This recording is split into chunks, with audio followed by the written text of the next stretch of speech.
देखें, एक स्टोरी ले लें मास्टर। एक जात का मुसलमान और गरीबी में पला, उसकी किस्मत का खेल कि मालिक किसान है, कहां से कहां पहुंचता है।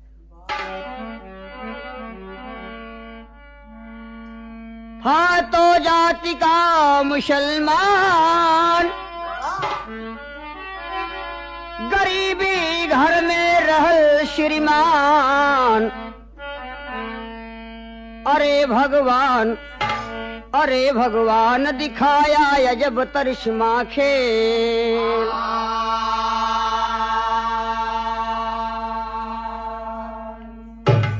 तो जिसका दुनिया में सम्मान बढ़ता गया, देवताओं में भी मान होने लगा। स्वर्ग की सीढ़ियों पर यमन चैन की, सुख की गंभीर जो नींद सोने लगा। जिंदगी का करिश्मा अजब हो गया, कोने कोने में वो नाम मशहूर है। तो लहरी लहराए ऐसी अमर दास्तां कि जिसका मृतलोक से फासला दूर है।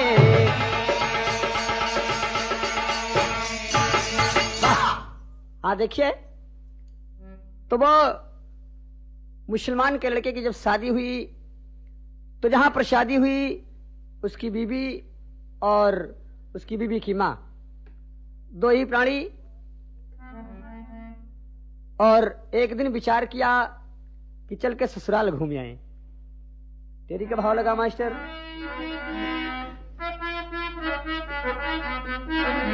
अरे राम, इमनवा पे चाकू चल गया, ओ इमनवा पे चाकू चल गया। और 3 रोटियां में फंस गया मुसलमाना, इमनवा पे चाकू चल गया।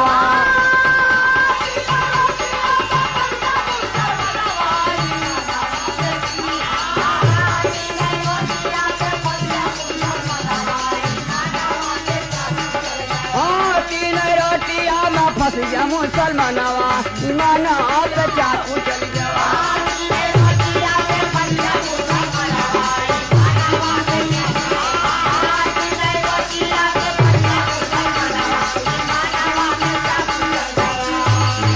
बड़े प्रेम से एक दिन मन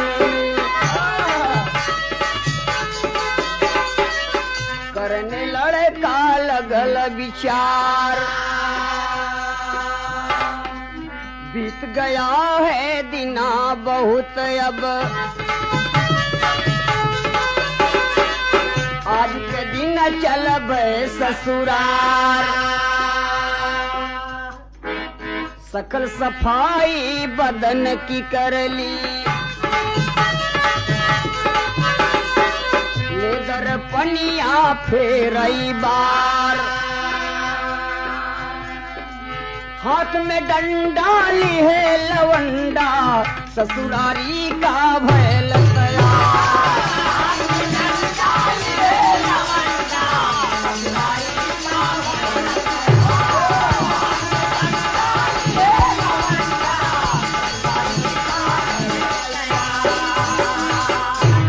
के कभी खोले न तिजोरी कताला।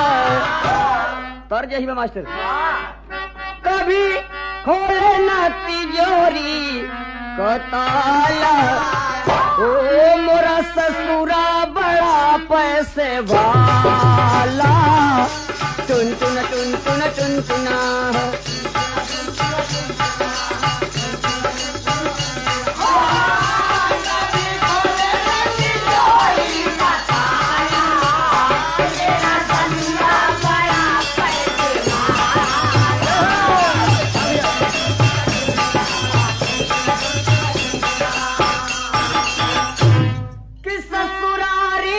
चल भैला प्यारा ससुरा भैला प्यारा रात सावन लगल अंधियारा सुंजरा सुंजरा सुंजरा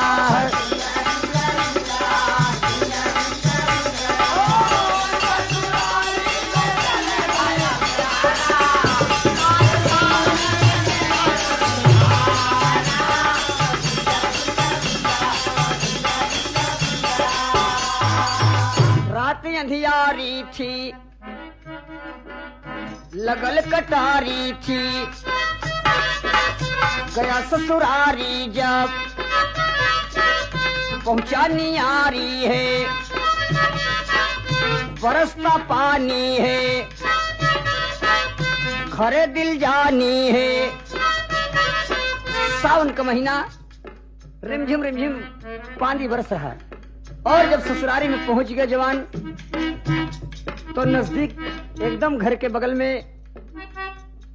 एक रास्ता जो कि बड़ा सांकल था देहात में कोलिया कहा थी लोग वही के बीच से गुजर रहा था कि बरसे पनिया भयल मतवाला मन में सोचे लगेला वही लाला सुंदर सुंदर सुंदरा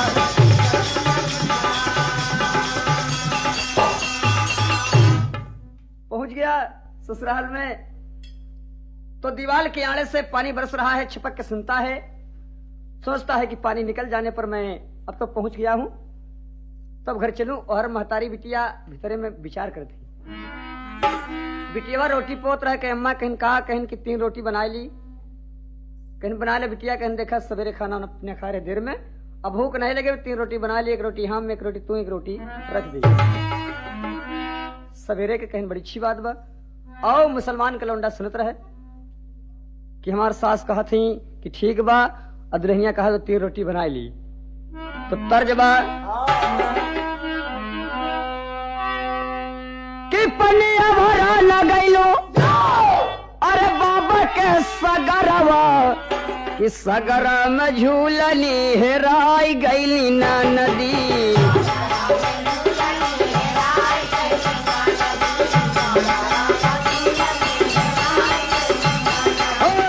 सगर में झूलनी हेराई गईली ना नदी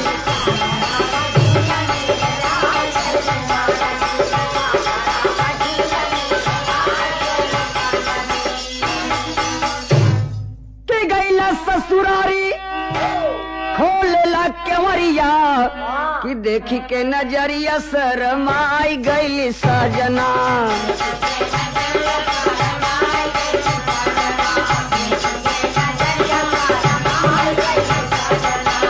देख के नजरिया शरमाई गई सजना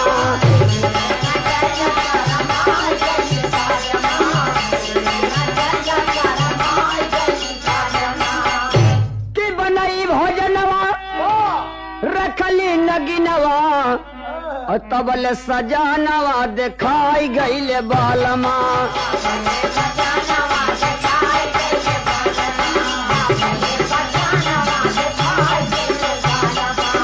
तबल दुल्हऊ दिखाई गईले सजना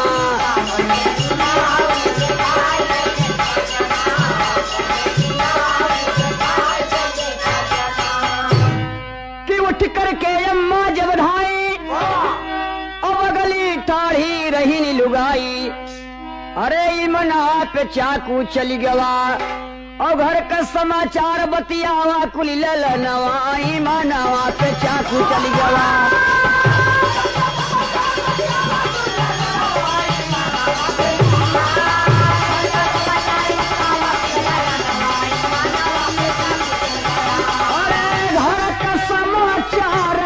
बतिया नवा हो ईमाना वहाँ पे चाकू चली गवा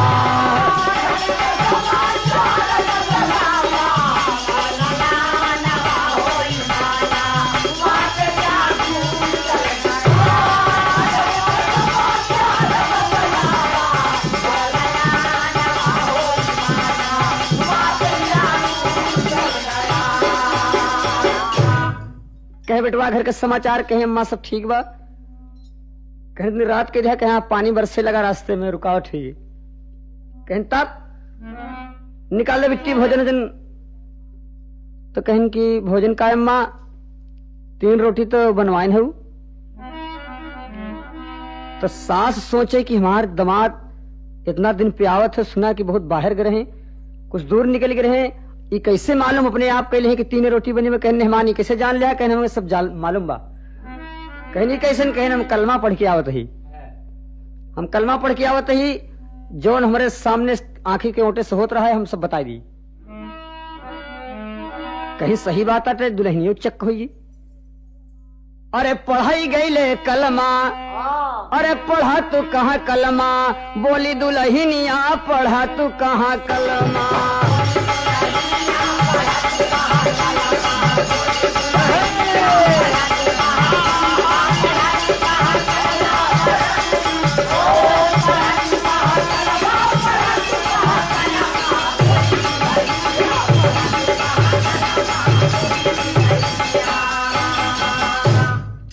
कहे कहा तू कलमा पढ़ के आया है, कहन कि हम बहुत दूर गए।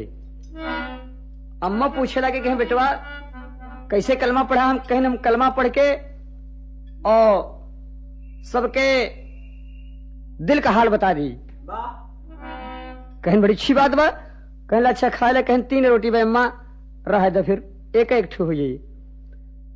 3 जने खाए पिए और जब सवेरा भय तो बूढ़ा पूरे गांव में समाचार फैलाए दी समाचार कि हमारे दामाद आए हैं, कलमा पढ़े हैं, जो पूछे तुरंत बता दी। अब भाई सांस सब बेचारे के, अब जहिन पहुंचत मेहमान हमारे हिदी खोए गए, मेहमान हमारे हुदू खोए गए, मेहमान ससुर का बतावे कलमा पढ़े हुए तब तो बतावे। और सारे नगरिया में शोर मचलबा,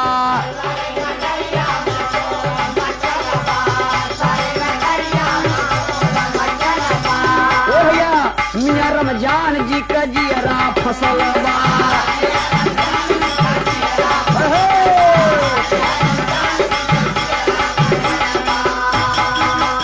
अरे भोरी रहल जैके जवनिया कहाँ तू पढ़ा कलमा, पूछे दुल्हनिया कहाँ तू पढ़ा।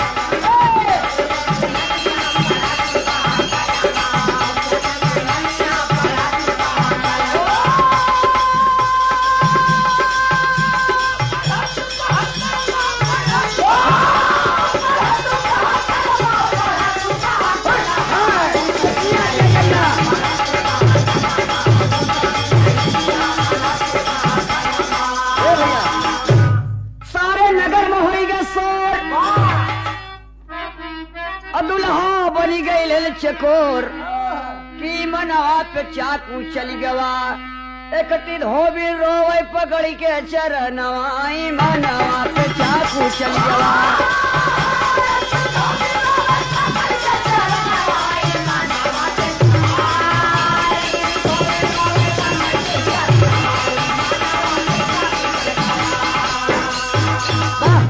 सवेरे सवेरे दौड़ के एक धोबई ना आए, सुने कि कलमा पढ़े हैं, कहें मेहमान नमान कहें का, कहें सुने कि कलमा पढ़ के आए हैं, सुने कि कलमा पढ़ के आए हैं, कहें तब कहें एक चीज बताते हमका कि हमार गधा हेरा गए वो कल से, कहें नब ससुर आफत भाई हम गधा गदही का जानी, कहें नहीं बतावा हमार गधा हेरा गए, सुने तो कलमा पढ़े हैं। तब सोचस कि महतारी बिटिया अच्छा फंसा दिनो 3 रोटी वाली बात, कि मन में बेचारा सोचैला गल, कहे कि माना बात हमार,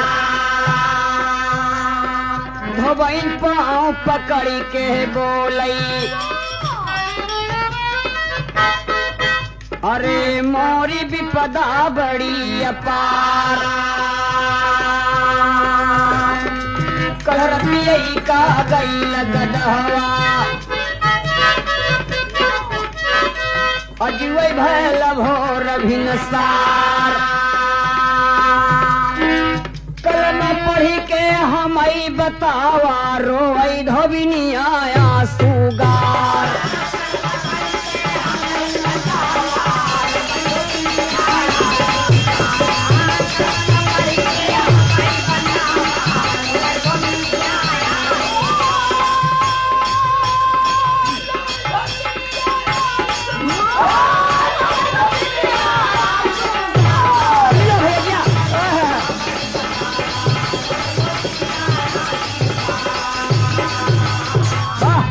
धोबिनिया कहे रही मेहमान बतावा जल्दी, पढ़ा कलमा जल्दी। कहे ना इससे नहीं कलमा पढ़ जात भाई, अरे तू जैसे बताओ हम ऐसे कलमा पढ़ के बताए दी। कहें तब कहे रात बीते थे, रात में सोच समय कलमा पढ़े थे हम 12 बजे रात में, और रात कलमा पढ़ के पता लगा ले तो हर गधा कहा बता हम सवेरे बताओ भाई।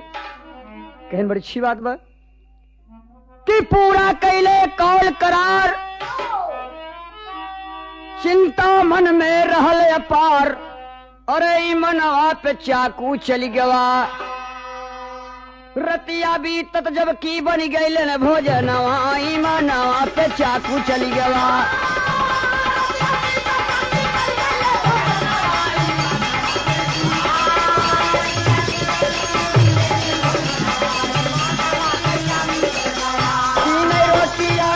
तो मुसलमानवा ईमानवा पे चाकू चली गवा।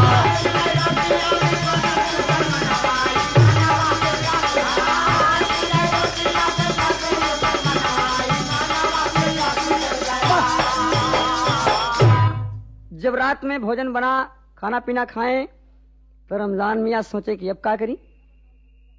अगर सवेरे न बताओ धोबिनिया के गधा कहाँ बता बड़ी बेइज्जती है। अरे महतारी बिटिया मुँह बाय बाय गांव भर में फैलाई आए हैं, बायन बांट आए हैं। रात भे तड़पत रहे, कोनो हिसाब न बना। 4 बजे भोर उठा, सोचे कि हम यहाँ सब डोल जाई।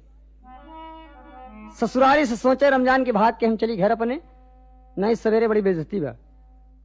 अक्के उसे बताए न, रात में उठ के भगा जाते रहे और एक अरहर के खेत में धोबिनिया का गधा बड़ा चरत रहे। जब मियाँ जी देखें तो बड़ा खुशी बहन के नो मालिक की शान है। देखो हो सकत है कि धोबिनिया का गधा होए। वही बंधन छंदन लावई मियाँ तब, और हर खेते बीच में जाए। बांधे पैर रही गदहा का, मन में गईलिनी खुशी समाए। रमजान मियाँ खूब गदहवा के दोनों पैर खूब आराही से जकड़ के बांध दिए। लौट के आए अपने भवन में, जहाँ सोत रहा ससुररिया में हुई आग कोठरी में, और चद्दर ओढ़ के लेट गए। लेटे लेटे गए भाई, सूरज की किरणें जब छिटकी गई, धोबिनिया द्वारे आई।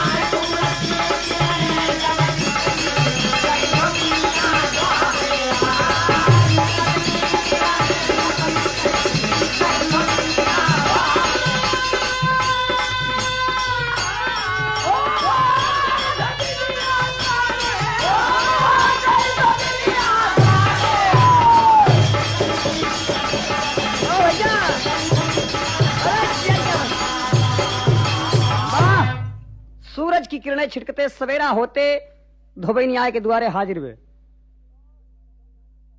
तो रमजान के सासू से कहे बहिना कहीं का कहीं मेहमान को ठोतू, तो पूछी थम गदहवा का अपने हाल। कहने सोए देते रच के सवेरे पहुंच के आए तो गदहा गदही ढूंढे। अब रमजान के पास जब जगावे गए करवट मार गई, कहीं उठाते कि बात धोबिनिया आए मेहमान।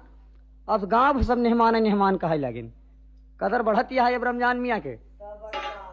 कहन को धोबिनिया आए के गधा बताओ कह रुक जा तो रात भर कलमा पढ़े, यही मार रहे पलटनिया। कहन मेहमान रात भर कलमा पढ़े यहाँ थका है, तज के सोवे दे धोबिनिया हो रखावत दुआरे बैठी बा।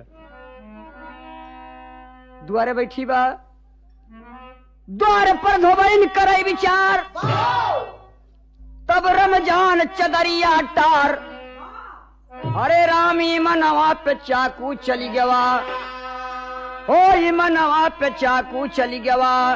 उठ के बैठे मी जय लागे दो नयनवा, मनवा पे चाकू चली गवा।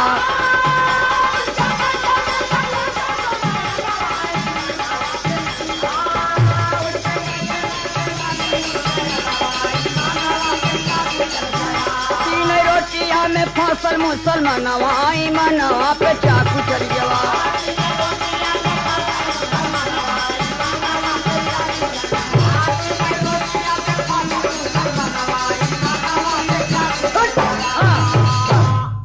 सवेरे धोइन बैठी दुआरे, काफी देर में चदरा टार के रमजान मियाँ आंखी मिजत बैठे, कहें अम्मा अम्मा, कहीं का कहीं जल्दी पानी लिया के लौटा दो।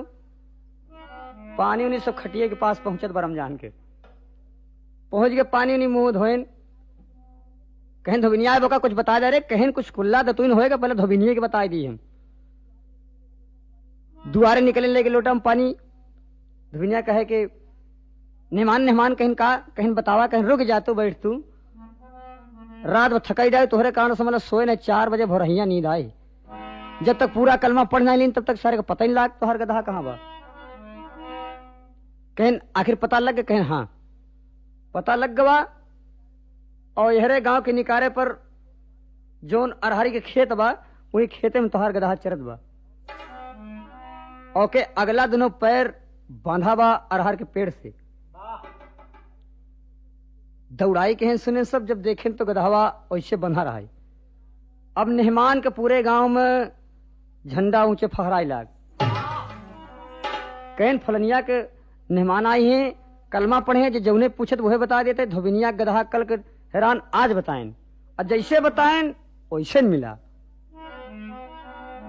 अरे बढ़ी गए मेहमान ससुरारी के नगर में,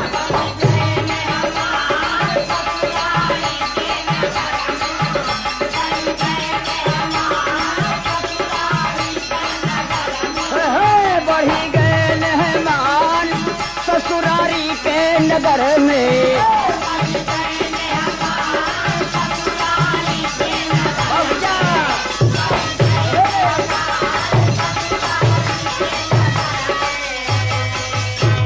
ढूंढ के गदहा धोबिन लाई, करती जय जयकार। जब धोबिनिया का धावा लेके आए तो और शोहरत फैला दे पूरे गांव में, कहें अरे बाप रे, फलनिया के मेहमान जौन जब पूछत बा वही बता देते, जौन बात दिल के अंदर सब हो का दे निकार, बतावई बतिया,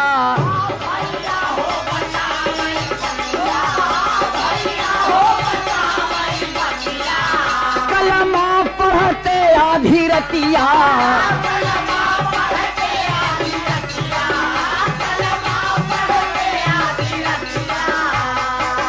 भारी होई गसोर, अरे देख सबई नर नारी, बड़ा चौचक कदर बढ़ गए, और ससुओं का दुल्हनियों का उन्हीं के पीछे इन्हों का मान सम्मान बढ़ा जात बा। मन सोच अपार, मन सोच अपार, सोच लगे बात सारी, तो मेहमान सोचत है कि मालिक ऐसा न हो कोनो दिना अचंभा फंस जाए। दुई बात तुम्हार सही भाई, दोनों सेते में काम बन गए। अब हमान सम्मान बबुआ हो,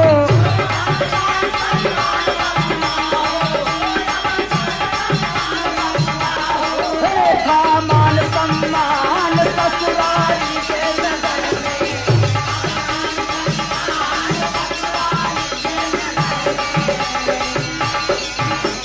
वाह काफी शोहरत हो गई, मेहमान का बड़ी मान बढ़ गई। अब 2-4 दिन मेहमान खूब आराम से टहल टहल सब खिया दूध मलाई खींचत हैं, जहिन जात में दुआरे बैठा लेते मेहमान, बैठा 10 मिनट, अच्छे काम के लिए गांव देश में कोनो रिश्तेदार पहुंच जाते चाहे सर पे बैठे। मेरे दोस्त, चौथे दिन के बाद कि राजा साहब के कान में आवाज पड़ी, तब जिम्मेदारी के टाइम रहे, राजा साहब सुन पाए कि एक मेहमान आई हैं रमजान मियाँ, जो जौन पूछत वो है बतावत है, और राजा साहब के लड़की के नौलखा हार खोए गिर है। नौलखा हार खोए गिर तो राजा साहब कहें क्योंकि बुलवाए के पूछा जाए, अगर कलमा पढ़ा है वो सब चीज बताता है तो जरूर बताएगा कि नौलखा हार कहाँ है। कि नौलखा हारवा अरे हेराई गईल सजनी अब बाबूनी कजियरा डेराई गईल सजनी बाबूनी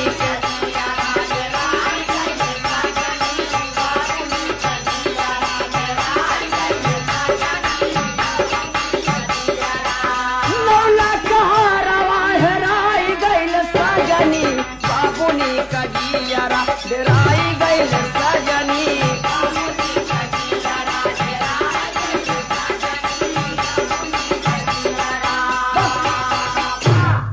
नौनों लाख का हार जब खोए गए तो बिटिया बाप के सामने न पड़ा, डर के मारे कांपत रहा हरदम।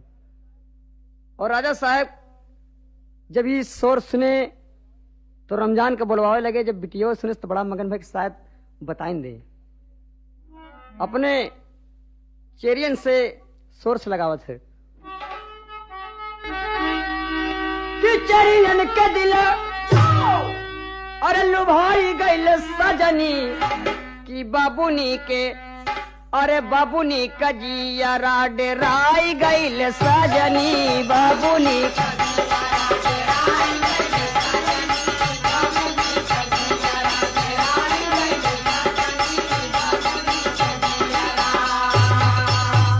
सखियन सपने अचेरियन सपने बड़ा सोर्स लगा था कि बाबू बुलवाएं। अब राजा साहब का मंत्री पहुंचा रमजान मियाँ का पता लगावत, बैठा रहा चार पाई पे चौसठ और 10 जने घेरे रहा मेहमान चारों तरफ से। तो मंत्री गया और पूछा कि भाई रिश्तेदार कौन यहां आए हैं जो कलमा पढ़ा है। तो चार पाई बैठा रहे, पूछन कि ए हैं इनके, कहनी मंत्री जी हैं, राजा साहब के मंत्री हैं। करिश्या तो इनको बुलाओ यहां। कहें आप ही की तलाश में आए हैं वो। और मंत्री जी देखे चार पाई पे बैठा, चारों तरफ से भीड़ लगी, कहीं वाह। पहुंच गए और घोड़ा पर से उतरे, नमस्ते सलाम दोनों से भर। तो मंत्री जी कहें कि आपका नाम क्या है? कहें रमजान मियाँ। कहें आप कलमा पढ़े हैं? कहें अब आफत भय। अब राजा के मंत्री आए हैं, मालूम नहीं का पूछ बैठे और हम का बतौए। कहें भैया कारणों के? कहें राजा साहब की लड़की के नौलखा हार खो गया है, जो कोई बताएगा 1 लाख रुपया इनाम दिया जाएगा। 9 लाख का हार है, 1 लाख रुपया उसे पुरस्कार दिया जाएगा। और सुना है कि आप कलमा पढ़ के आए हैं, जरूर बताएंगे। वही मन में सोचई अपने लागे, कैसा मालिक का खिलवाड़। 1 लाख रुपया जब मिली, जबकि मिलई 9 लाख हार। मंत्री संग में चली भय अपना, पहुंच गए राजा दरबार। जहाँ पे बैठे वीर सूरमा, नंगी खींच खींच तलवार।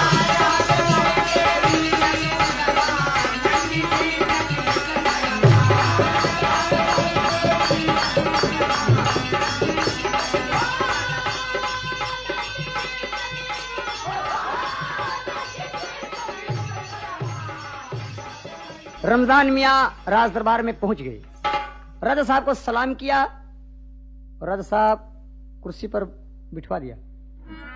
एक कुर्सी लगाकर रमजान बैठे तो राजा साहब पूछने लगे कि आप कलमा पढ़े हैं? कि हाँ सरकार। अगर ना करें तो जितना भेद बताए यहाँ सब बड़ी बदनामी हो। कहना हाँ सरकार कलमा पढ़े। कहने की बात ये बताओ कि मेरी लड़की का 9 लाख हार कहाँ है? रमजान कहन अब जीव जान सब जाए वाला बा। अब ले प्रजा का बात रहे, राज दरबार में पहुंचा है, अब हम कहां बताए कि 9 लाख हार कहां बा।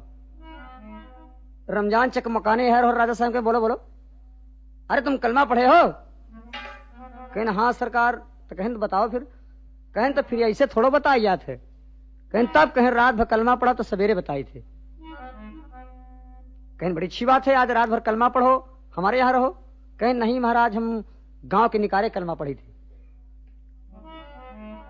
तो कहे अच्छा, रात भर कलमा पढ़ के सवेरे बताओगे? कहे हाँ, मैं इसका पूरा प्रणाम सुबह दूंगा। आपके लड़की का नौलखा हार कहाँ है? हाँ, सवेरे पूरा देव इजहार, कहाँ पर यही नौलखा हार? अरे इमन हाथ पे चाकू चली गवा, ओ इमन हाथ पे चाकू चली गवा। कलमा रात में पढ़ी बे सुन लीजिए राजनवा, इमन हाथ पे चाकू चली गवा।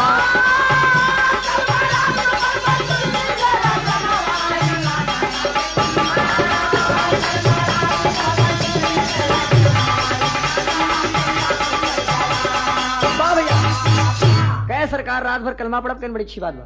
जाओ दरबार से उठे, आयन ससुरारी में अपने बूढ़ा से बता, लेकिन कि अम्मा कहन का, कहन सब तू नाश कह दी, कहन का भाई, कहन तू गांव भर में शोहरत मचाई दी। और राजा साहब के दरबार तक खबर पहुंच गई।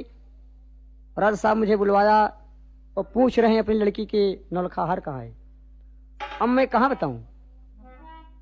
अम्मा कहाँ बेटवा कलमा पढ़े, यहाँ बता देता तू? अरे बता दे, तो राजा बहुत बड़ा पुरस्कार दे हैं और बहुत बड़ा मान सम्मान दे हैं। और रमजान तो जितना कलमा पढ़े रहा सब जानता रहे। कहीं ठीक है अम्मा, देखा रात में फिर बताऊ। और राजा साहब के बिल्कुल किला के पिछवाड़े तालाब रहे, और वही तालाब के किनारे पहुंचे, एक सीढ़ी पर लेट के और विचार करते हैं कि मालिक हम कहाँ नौलखा हार बता दी। अब यह से ठीक है कि रातों रात यहां से अपने वतन का चले गए चाहे। और राजा साहब मंत्री से कहे अगर ना बता पाए तो इसको फांसी की सजा दिया है, या तो 420 है। यह से और डरत रहे रमजान, रात में सोवत रहे, कहत रहे कि निदिया रानी आई जा, अरे निदिया रानी आई जा, हमारे गहनवा हो निदिया रानी आई जा।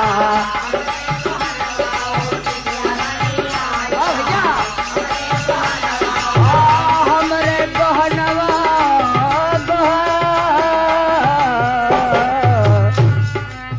हमारे गहनवा हो, हमारे गहनवा तू निदिया रानी आई जा, हमारे गहनवा तू निदिया रानी आई जा।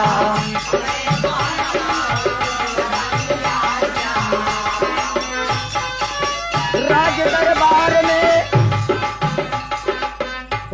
दरबार में लगेला लगनवा तू निदिया रानी आई जा।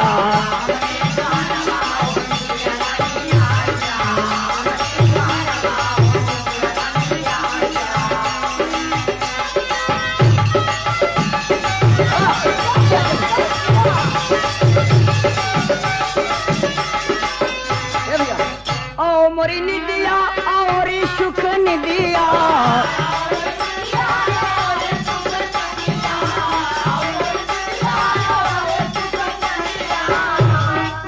अपनी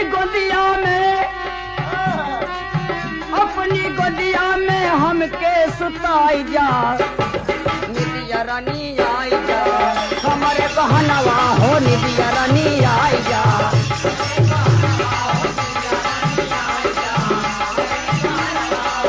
अपनी गोदिया में हमके सुताई जा, निदिया रानी आई जा।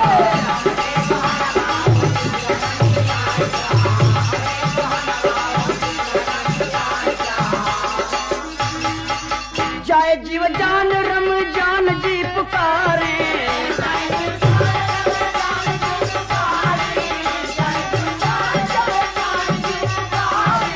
जाए जीव जान रमजान जी पुकारे।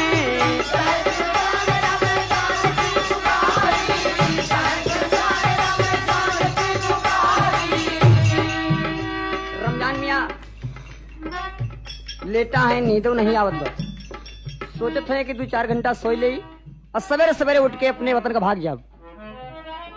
और रतिया में लेटा है और बुलावत है निदिया रानी आई जा, सुख निदिया रानी आई जा, यानी हम सो जाई।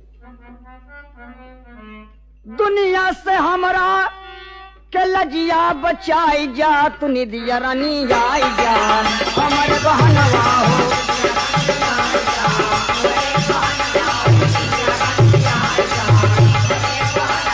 ओ हमरे बहनवा हो, हमरे बहनवा, हमरे बहनवा हो, हमरे बहनवा, तू निदिया रानी आई जा।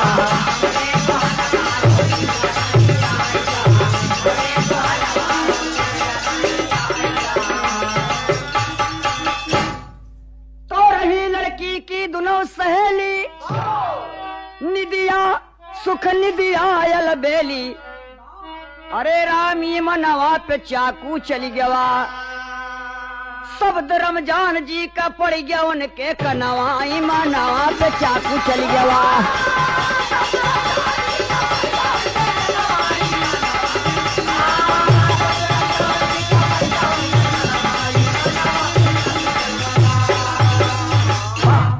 रमजान मियाँ मार झोंके रहे, निदिया रानी आई जा, सुख निदिया रानी आई जा, यानी हम सूत जाई। और निदिया और सुख निदिया दोनों चेरी रहे राजा के लड़की के, दोनों का नाम एक एक निदिया रहा, एक सुख निदिया।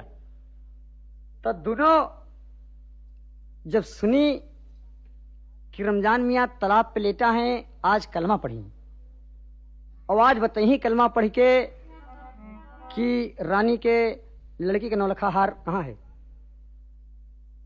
ये बात में दोनों चक्कर खात रहे, मामला रहा है मेरे दोस्त कि लड़की के नौलखा हार निदिया सुख निदिया दोनों चुराए रहे, निदिया सुख निदिया दोनों चुराए रहे।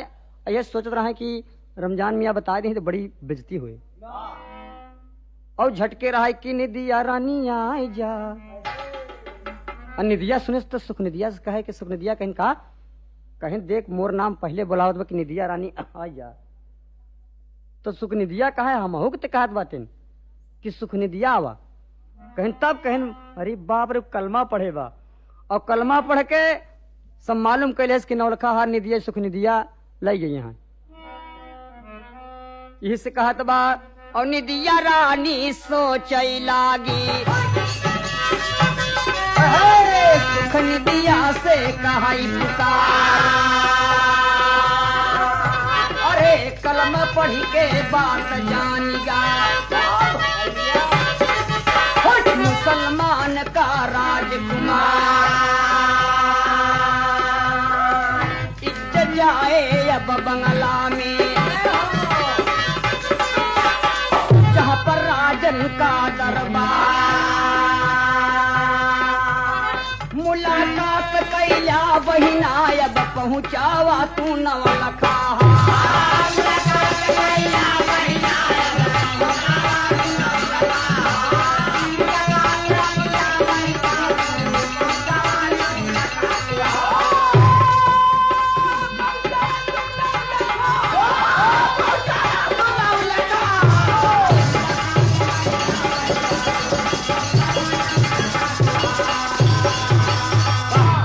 निदिया सुख निदिया दोनों घबराई गई, और कहीं बहन चल के मिल लिया जाए, नहीं बड़ी बेइज्जती बा। दोनों रात में रमजान के पास से आई, कहन की मेहमान मेहमान, कहीं ना रात में उठ के बैठी रमजान, कहीं कौन कौन है तुम लोग? अरे कहन मेहमान धीरे धीरे बोला, कहीं धीरे धीरे बोली, कहीं हाँ कुछ काम से आई ही, बैठ गई जाए बगली चपक के, और कहे मेहमान एक बात बा, कहीं का कहा था तू निदिया रानी आ जा, सुख निदिया रानी आ जा। अब हमका मालूम है कि बहुत बढ़िया कलमा पढ़ा थे, लेकिन मेहमान देखा इज्जत तोहरे हाथ में बा, ये बात राजा का ना मालूम हुए। रमजान कहीं मतलब का है, चुप रहे कुछ देर तक। फिर निदिया कहे बतिया राजा के न मालूम होने बड़ी बेइज्जती बा, और जो नौलखा हार बा कहा तो तुहका दे दी, और नहीं तो कनो जुक्ति बतावा कि कैसे राजा के पास पहुंचे। अरे रमजान तो उछल के खड़ा हो गई कि हार के तो पता लग गया, कहीं सुना अब हमारे पास से बिल्कुल हट जा। ये बात मैं राज दरबार में पुकार करके कहूंगा कि निदिया सुख निदिया राजा के लड़की का हार चुरा लिया है। मस्ती में बिल्कुल पगलाए गए रमजान। सेत में तो मालूम होगा निदिया सुख निदिया मुहबाए बैठी, कहीं मेहमान तोहरे हाथ लाद में कहीं ना मेहमान कुछ नहीं, रात भर कलमा पढ़त पड़ा ससुर के ससुरारी में आई है, कलमा रोज पढ़ी। ए बहू वही पौआ पकड़ के रोवई लागिन सहेलरिया,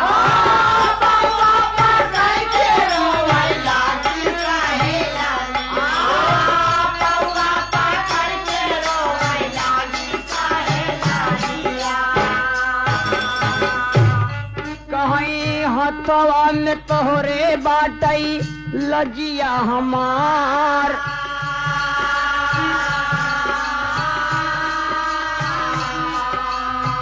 नहीं ये हसानावा भुलई बने हमाना, नहीं ये हसानावा भुलई बने हमाना, नहीं ये हसानावा भुलई बने हमाना।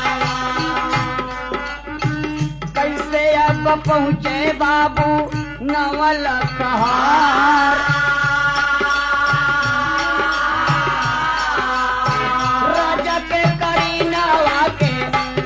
सहलरिया,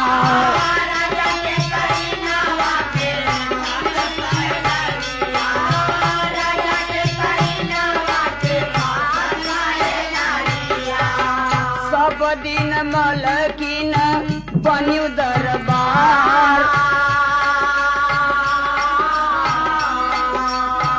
सुने रमजान मिया फड़ के पुतरिया,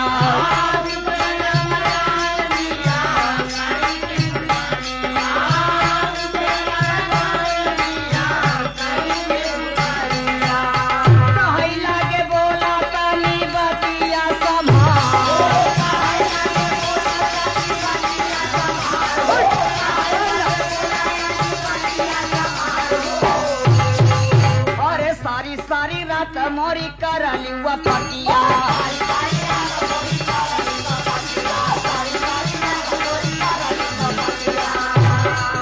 अरे कलमा पढ़त मोरा जिया घबरा,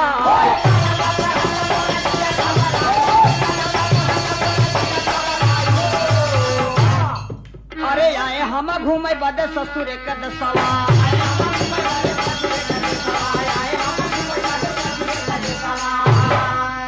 रतिया न बीते बाबू हो अभी न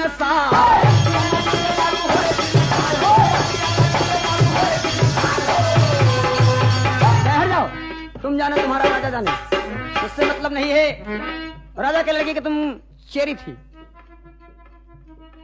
तुम दोनों राजा के लड़की की लड़ाई चेरी थी, लेकिन तुम दोनों ने ऐसा खतरनाक काम क्यों किया? अरे काहे बदा हरावा चुराई लू गुजरिया,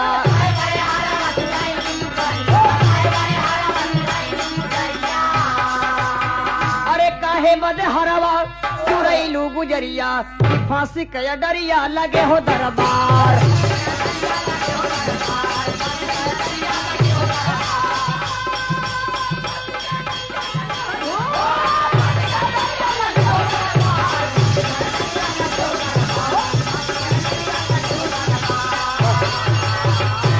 अब तक दोनों जने का फांसी पर झुलैन के हुए, अब बरबस निदिया सुख निदिया मेहमान का गोड़ मीजत है रात में, नहीं मेहमान तोहरा हाथे लाज बस सब दिन कदर करब तोहार हाथ पर मिजे जाती, और रमजान मियाँ खूब मस्ती लेते हैं।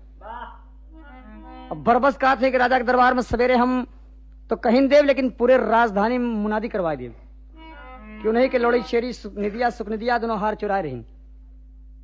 बड़ी देर तक मनाई, मानते मानते तो फिर रमजान कहने के बाद कहन का कहन सवेरे जब जाऊं चौका बर्तन करे तो राजा के लड़की के सिरहाने तकिया के नीचे नौलखा हार चुरा के रख दू, अब बिल्कुल तड़के भोरे में जाऊं तकिया के नीचे रख दू ताकि हम तोहार दोनों जन के जान बचाए ले। कहीं बड़ी अच्छी बात मेहमान, लेकिन भेद न खुले कहीं ना हम बता देते ना, जा तकिया के नीचे रख दू हम संभाल ले केस। अब निदिया सुख निदिया बैठे न बैठे सवेर कही रही, नौलखा हार ले जब भोर को बेला हो लगी तो पहुंची निदिया चुरा रहे हार कोशे में असुख निदिया संगे में रहे। दरवाजा खटखटाई रानी के, रानी दरवाजा खोल दिया, बैठ गई, बतिया लगी। और जब राजा की लड़की चारपाई से उठी, मुंह हाथ धोए लगी तो चुपके में तकिया के नीचे हार रख दी, चुरा के रख दी। रमजान सवेरे उठे तो पहुंचे ससुरारी में अपने, चारपाई पे बैठा रहे कि हम तो काम बनल बाटे, तो राजा से हम मेहमान कहवा लिए। और खटिया का पटिया तब धई के करवटिया बदलई तब ना, खटिया का पटिया धई के अरे करवटिया तब बदलई नार। पूछे सासू तब दमाद से, बेटवा बोला खुली जहाज।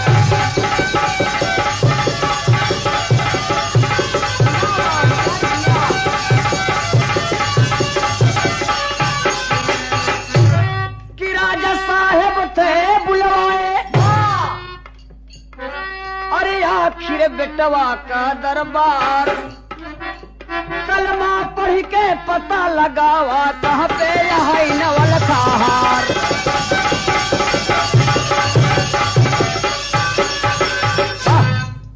बेटवा कलमा पढ़ के तू ही पता बता दे राजा का कि नौलखा हार कहाँ बा।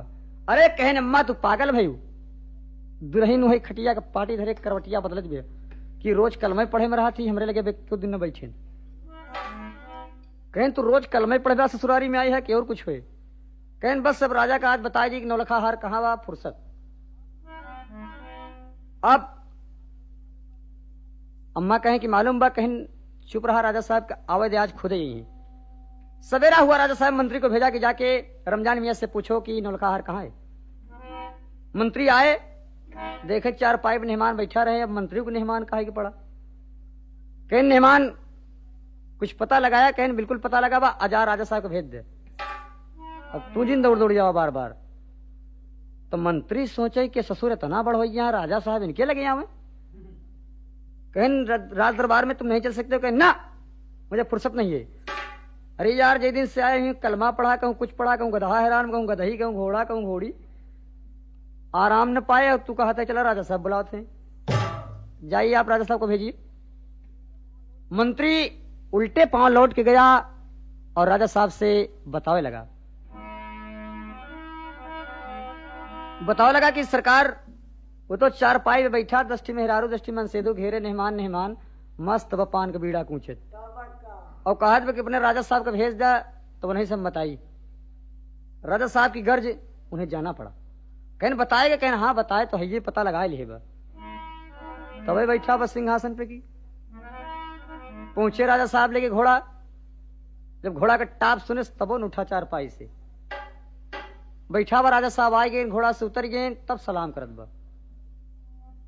राजा साहब आके खड़ा भे, लगी चौकी राजा साहब के लिए, लेकिन कहना मुझे ना बैठने का टाइम नहीं है, रमजान मियाँ। तो कहने देखा रमजान मियाँ कहते हैं काम फंसा, तबो सरो मेहमान नहीं कहते हैं। कहीं कही दिया, तब हम बताऊ भाई, कहीं कही दिया मेहमान आया दमाद द्वारे पे।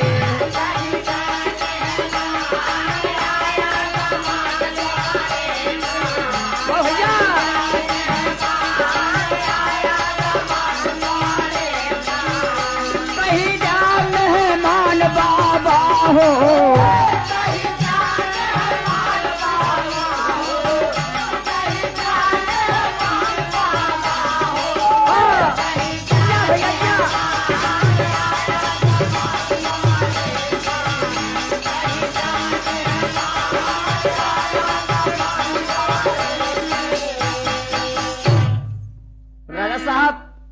हंस दिया कि देखिए जैसे गांव का रिश्तेदार वैसे अपना रिश्तेदार।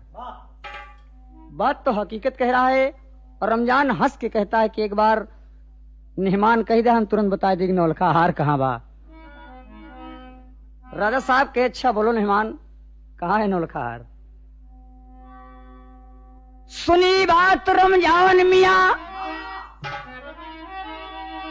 दी ठट्ठा हंस के मार, कहे लड़की के सिरहाने पर और रखा 9 लखा हार बिचारा मन में।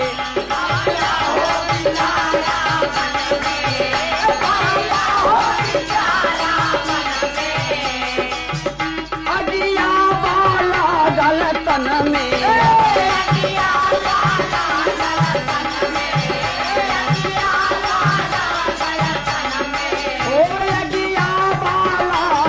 तन में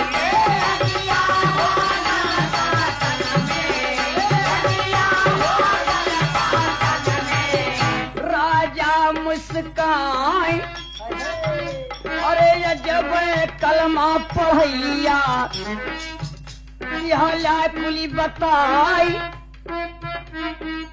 देखली सगरा लुगैया कौना के लोग ले लगे बलैया, खुश भइले महान बबुआ हो।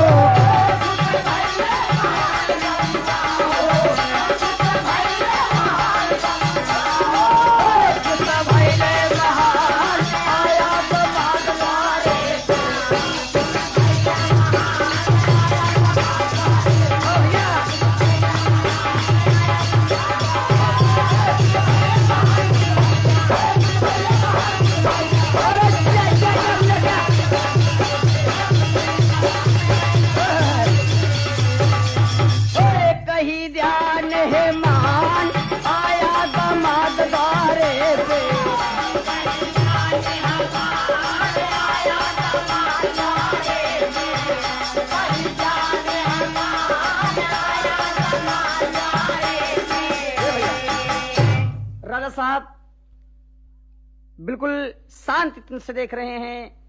रमजान मियाँ मुस्कुराता हुआ चारपाई पर बैठा है। जब बता दिया तो चारपाई से उठ के खड़ा हुआ और राजा साहब से कहा कि महाराज आपके लड़की के सिरहाने बिल्कुल तकिया के नीचे नौलखा हार रखा है। राजा साहब बहुत बड़ी शाबाशी दिया और कहा बेटा तुम्हें चल के दिखाना होगा। रमजान हंसता हुआ चला कि अब तो बिल्कुल भेद मालूम है बा। गवा और तकिया हटवाई के जब राजा साहब देखे तो नौलखा हार तकिया के नीचे बिल्कुल रखा रहे।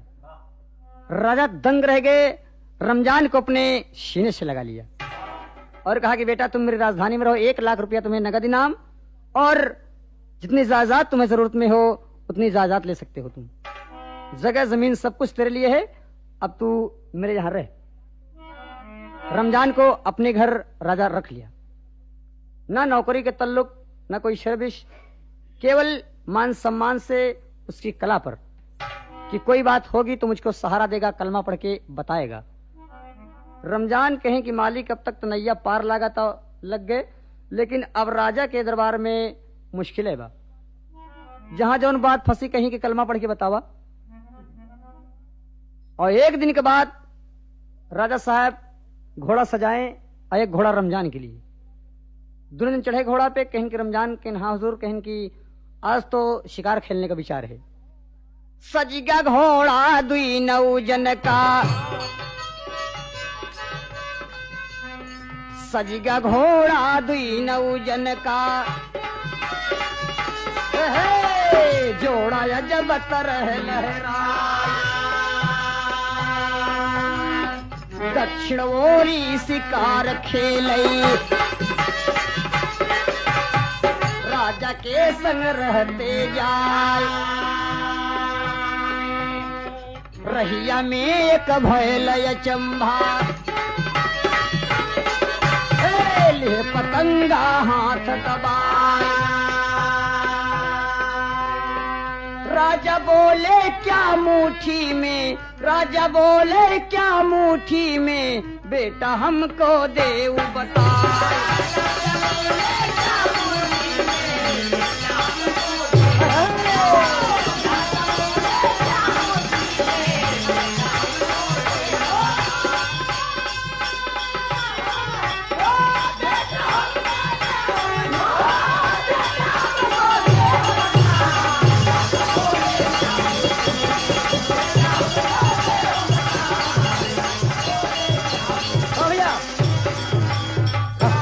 राजा साहब आगे हैं और रमजान मियां घोड़े पर पीछे। उड़ता हुआ एक पतंगा राजा साहब के हाथ में आ गया और उस पतंगे को पकड़ करके मुट्ठी में बांध लिया। रमजान से पूछने लगे कि रमजान, कहने हाँ हुजूर, कहने ये बताओ कि मेरी मुट्ठी में क्या है, बोलो। कहन हुजूर आप तो रास्तों चलत पूछत रहा थे मेरे मुट्ठी में का बा, ये बताने का कोई तुक है? कहने बताओ नहीं तुम्हें फांसी दी जाएगी। रमजान कहन अब नहीं बना तो अब बना, अब फांसी के आर्डर आवत बा। वही रमजान कहे लगे अरे राम कहा पतंगा बेटा फंसी गया। रमजान का लोग पतंगों कहत रहे खुशी में, पतंगा की तरह वो नाचा करे। खुशी में जैसे डबल नाम होता है, रमजान मियाँ का पतंगा पतंगा के नाम से गांव में मशहूर रहे।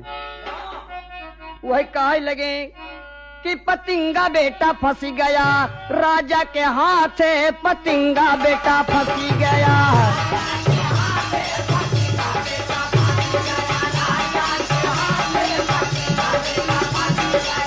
राजा के हाथ पतंगा बेटा फंसी गया।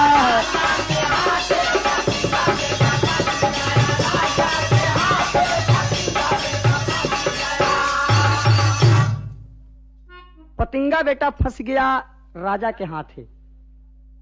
सोचे लाग रमजान कि अब तो पतंगा बेटा फंस गया राजा के हाथ है, आज हम राजा के हाथ में फंस गए और राजा की मुट्ठी में पतंगा रहे। ओके कहता ही राजा साहब हंस के जल्दी से मुट्ठी खोल लें। कहन बा रमजान बा, मैंने मान लिया कि तुम कलमा पढ़ते हो, रास्ते में चलते हुए तुमने बता दिया, वास्तव में देखो पतंगा था।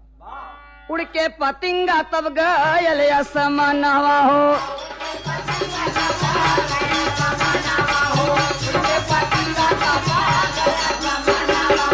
खेल के शिकार राजा लौटे भवनवा हो।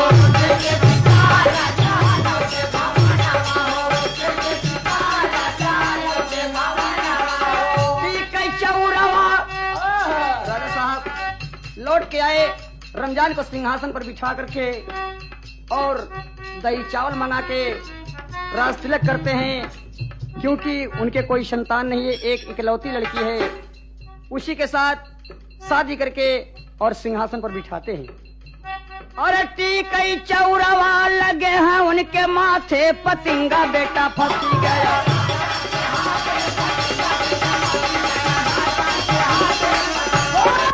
तो राजा साहब राज तिलक करके सिंहासन पर बिठा करके और रमजान को अपना राज दे करके उसे आजाद कर दिया।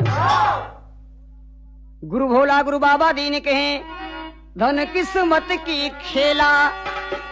अरे मियां रमजान के पास में हरदम लगा रहे तब मेला, कि मनवा पे चाकू चली गया। लहरी लाल जी तोहरा यदुवंशी घर नवा, मनवा पे चाकू चली गया।